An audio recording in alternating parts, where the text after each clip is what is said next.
ગણપતિ મંદિર ફુવારા ચોકથી ભીનમાળ 13મી પગપાળા સંઘનું પ્રસ્થાન કરાયું।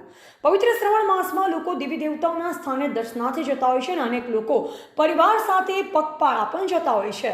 રાજસ્થાનમાં આવેલ ભીનમાળમાં સ્થાયી શ્રી સેમકરી માતાજીનું સ્થાન આવેલ છે, ત્યારે ત્યાં દૂર દૂરથી લોકો માતાજીના દર્શન કરવા માટે આવતા હોય છે। ત્યારે આજે ડીસાના ગણપતિ મંદિર ફુવારાથી ભીનમાળ પગપાળા યાત્રા સંઘનું પ્રસ્થાન થયું હતું।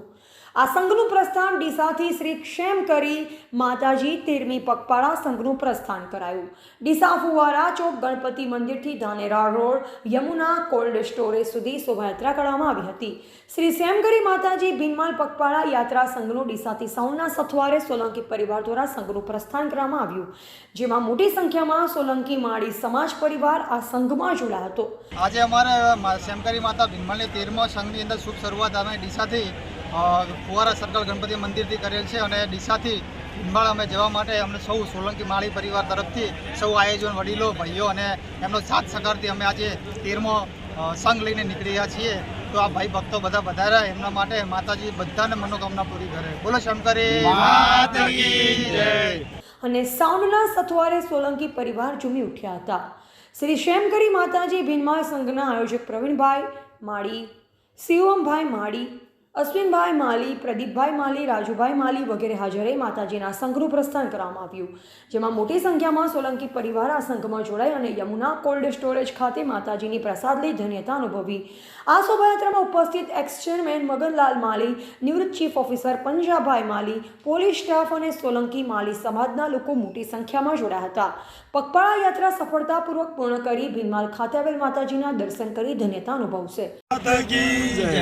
श्री क्षेमकरी माताजी पैदल 13મી पैदल पाड़ा यात्रा ડીસા થી ભીનમાળ 13મી पैदल यात्रा है। तारीख 1/9/2024 रविवार रोज हमारे प्रस्थान है गणपति मंदिर फुवारा सर्कल અને અમે ત્યાં ભાદરવી સુદ બીજના ત્યાં નેજો ચડાવીશું માતાજીના દરબારમાં। બરોબર, સૌ ભક્તો સાથે મળીને ત્યાં માતાજીના દરબારમાં પધારે અને જેની બી મનોકામના છે માતાજીને આગળ અરજ કરો, બધી પૂરી કરશે।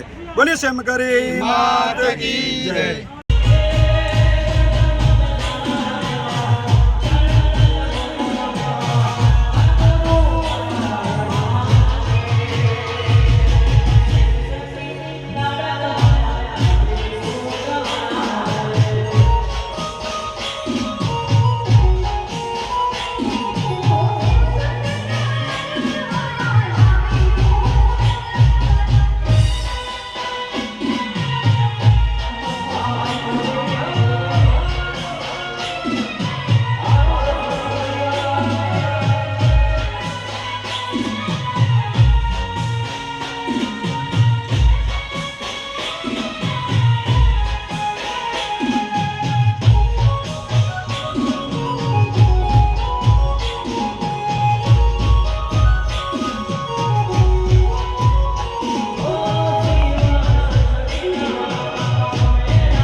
અહેવાલ ભરત સોલંકી, સંબંધ ભારત ન્યૂઝ, ડીસા।